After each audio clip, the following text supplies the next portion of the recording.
Hello friends, কেমন আছো তোমরা সবাই? আশা করছি ভালোই আছো।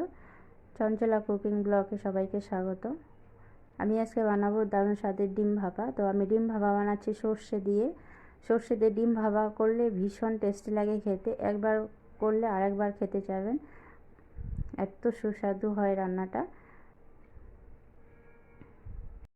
ডিম ভাপা করার জন্য তো আমি এখানে 6টা ডিম নিয়েছি, তোমরা চাইলে আরও বেশি নিতে পারো। আর এখানে নিয়েছি, দেখো আমি বেশ অনেকটা পরিমাণে সাদা সর্ষে আর জিরে, কয়েকটা কাঁচা লঙ্কা আর আদা আছে, কারণ এই রান্নাতে বিশেষ কিছু লাগে না। আর ডিমগুলোকে আমি সেদ্ধ করে নিয়েছি। সেদ্ধ ডিমগুলোকে আমি এখন হালকা তেলের মধ্যে নুন হলুদ ছাড়া ভেজে নেব। এখানে কিন্তু আমি লবণ হলুদ কিছুই দিইনি, হালকা করে ভাজবো। আর এদিকে ততক্ষণ আমি মশলাটাও রেডি করে নিচ্ছি। তো ডিমগুলো দেখো আমার প্রায় মোটামুটি ভাজা হয়ে এসছে। এখন এর মধ্যে আমি দিয়ে দেবো কালো জিরে ফোড়ন।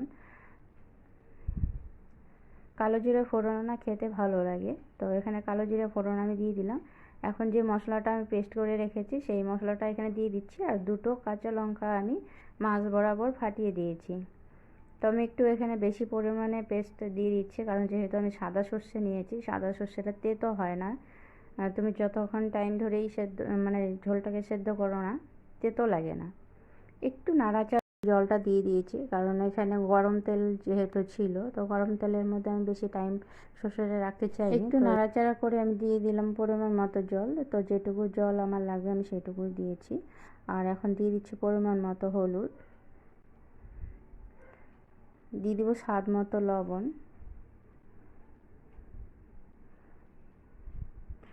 তোমরা যে যেরকম লবণ খেতে পছন্দ করো সেই অনুযায়ী দেবে। আর এখন দিয়ে দিচ্ছি অল্প কালারের জন্য শুকনো লঙ্কার গুঁড়ো, এতে করে কালারটা সুন্দর হবে দেখতে। আর শুকনো লঙ্কার গুঁড়োটা দিয়ে আমি একটু ভালো করে মিশিয়ে নেব।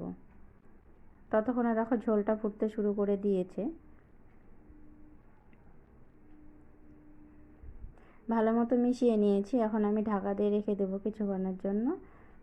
তো একবারে যে ঢাকা দেবো সেই ঢাকাতেই ডিম ভাপাটা তৈরি হয়ে যাবে, ঠিক যেভাবে আমরা ইলিশ মাছ রান্না করি সেম একইভাবে রান্নাটা করে নেব।